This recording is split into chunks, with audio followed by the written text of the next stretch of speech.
Bueno, bienvenidos a esta clase de estadística inferencial, en la cual lo que vamos a empezar a evaluar un poco son las curvas de eficacia diagnóstica, ¿sí? Vamos a hablar de lo que es curva ROC, sensibilidad, especificidad.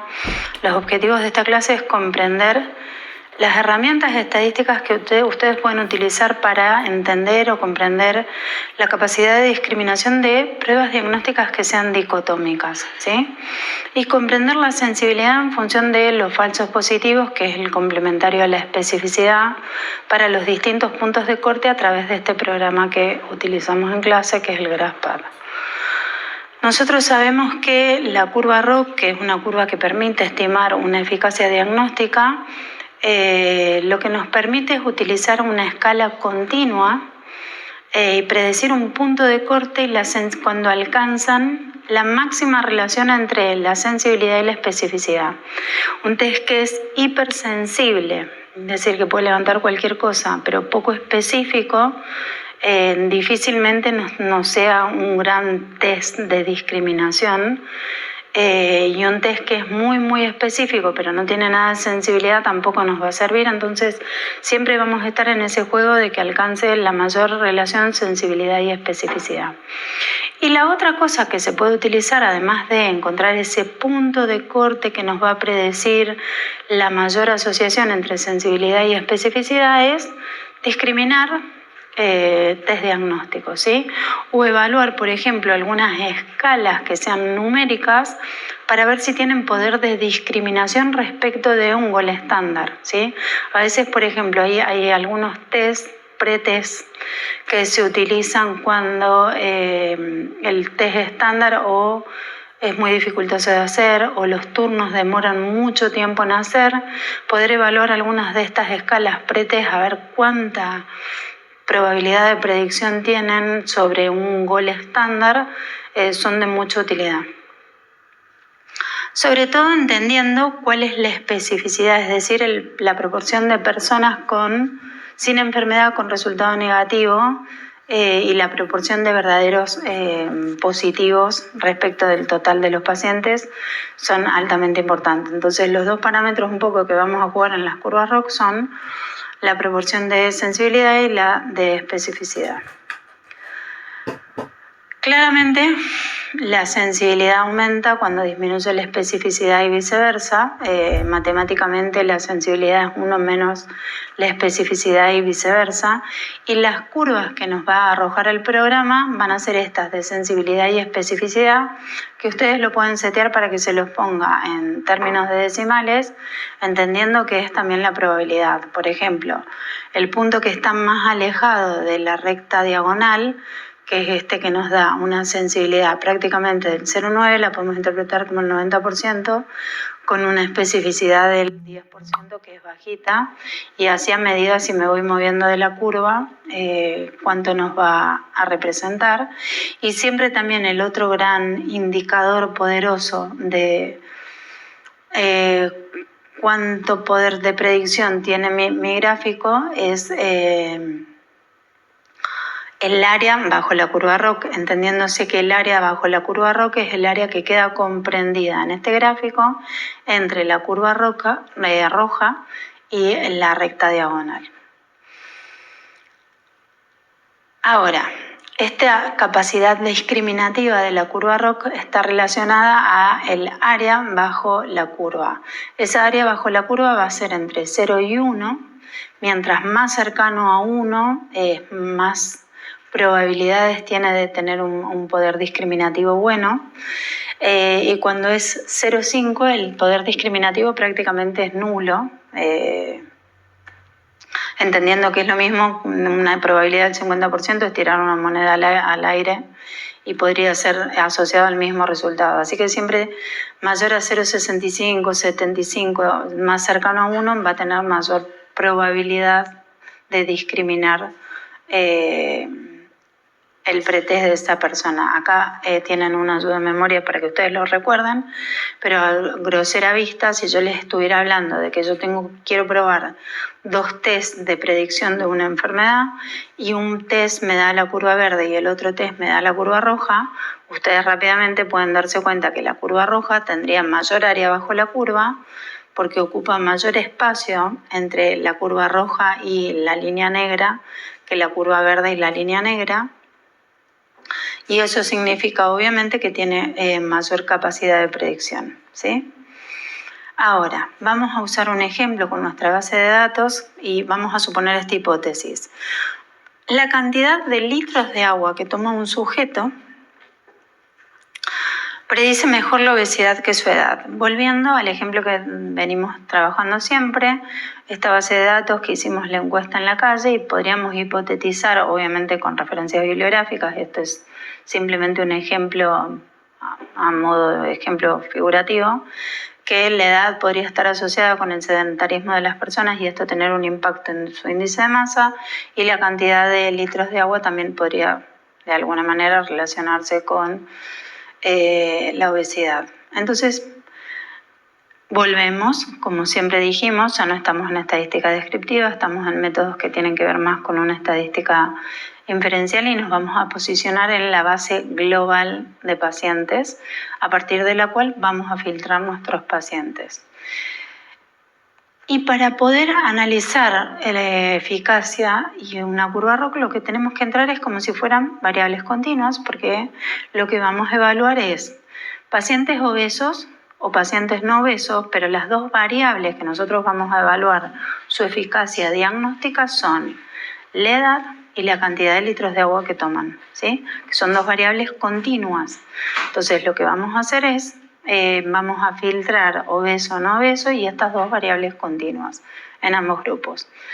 Abrimos la base a partir del file de columnas para variables continuas.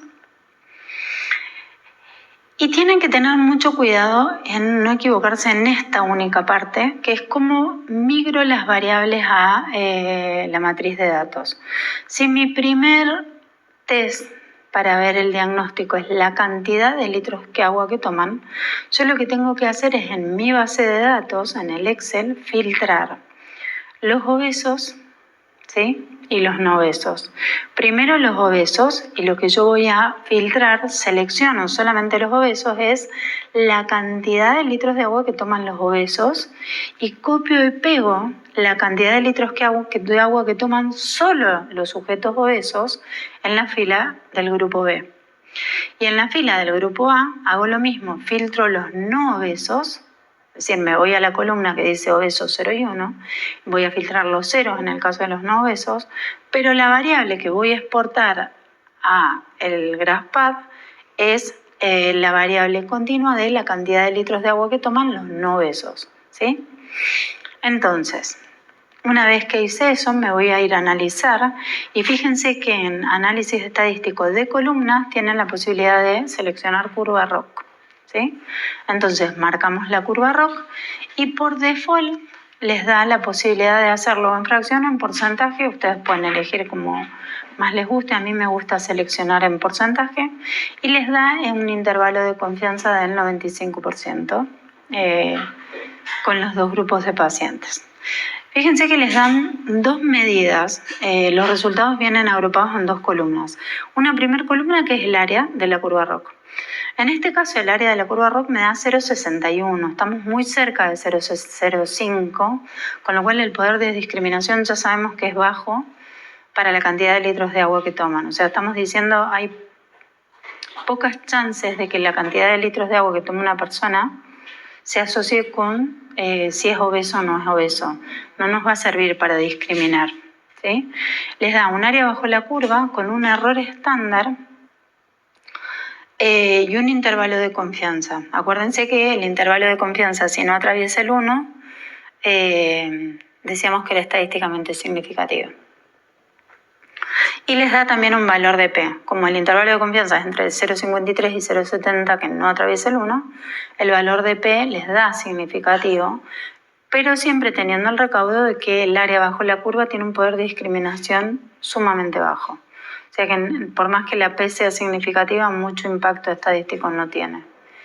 Y después, si van hacia el otro lado de la columna, que tienen sensibilidad y especificidad, les da Entre 1.8 y 4.8 son la cantidad de litros de agua que toma el sujeto. Al azar, elige puntos a lo largo de lo más alto y lo más bajo de la cantidad de litros de agua y les va mostrando cómo va cambiando esa sensibilidad y especificidad con el intervalo de confianza correspondiente. Fíjense que los primeros puntos de la curva tienen una sensibilidad muy alta y una especificidad muy baja. Y los últimos puntos de la curva tienen una sensibilidad muy baja y una especificidad muy alta, ¿sí? Lo que yo tengo que seleccionar, que es más fácil con el gráfico, ahora se los voy a mostrar, es el punto que se ajusta más entre equilibrio entre la sensibilidad y la especificidad. Que puede ser, por ejemplo, ¿no? Para más de 3 litros de agua, menos de 3 litros de agua, ustedes lo tienen marcado. En la columna 7 tengo una sensibilidad del 75% y una especificidad del 47%. O en el punto de más de 3,4 tengo una sensibilidad del 68% y una especificidad del 52%. ¿Sí? Tienen que tratar de ir viendo ese ajuste. Algunos programas les marca por default con un sistema de ecuación que utiliza cuál es el punto de corte adecuado. En este programa es fácil poder verlo en el gráfico, ahora les muestro. Y el otro valor que les da, aparte de siempre que hablen de sensibilidad y especificidad, tienen que poner el intervalo de confianza de cada uno. Y la otra cosa que les da es Light-Hue Ratio, que les da solamente el Light-Hue Ratio positivo. Para el tipo de estudios que hacemos nosotros, difícilmente el Light-Hue Ratio pueda predecir, pero sí se usa mucho en los estudios clínicos, cuyo punto de corte asumido es 10. Cuando un Light-Hue Ratio positivo es mayor a 10 o un negativo menor de 0,1, implica que la posibilidad de utilizar de predicción es muy alta y es un pretest que es muy bueno para poder utilizarse.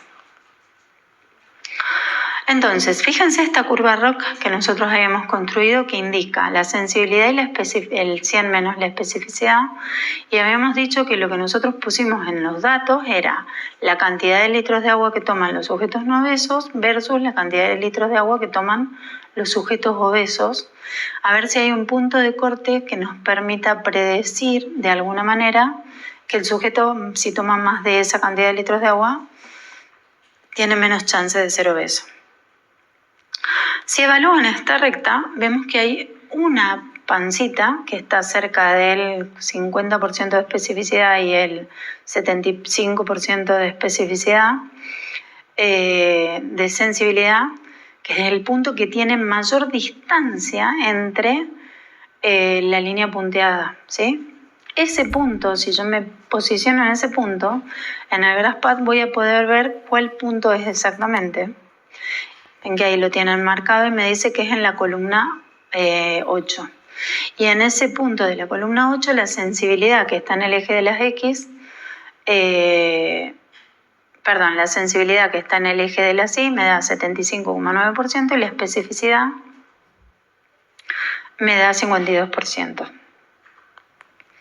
Entonces, rápidamente me puedo ir a la tabla y fijarme, evaluar estos dos puntos, que son los dos puntos que yo me puedo posicionar más lejos de la línea punteada roja, y entender que mi sensibilidad y mi especificidad pueden ser 75%, 47% o 68%, 52,3%, redondeando, ¿sí? Entonces, si bien mi pretest tiene un bajo nivel de discriminación, yo puedo hablar de la sensibilidad y la especificidad que tengo cuando considero que el sujeto toma menos de 3 litros de agua, tiene un 68% de sensibilidad y un 52% de especificidad de ser más obeso que un sujeto que toma más de 3,4 litros de agua, ¿sí? Y ahora, si yo quiero hacer la otra variable y ver quién predice mejor la obesidad del paciente, si la cantidad de litros de agua o la edad, lo que hago es lo mismo, divido obesos, no obesos, pero la columna que voy a copiar de los obesos cuando filtro los obesos es la de la edad, y la columna que voy a copiar de los no obesos cuando filtro no obesos también sigue siendo la edad.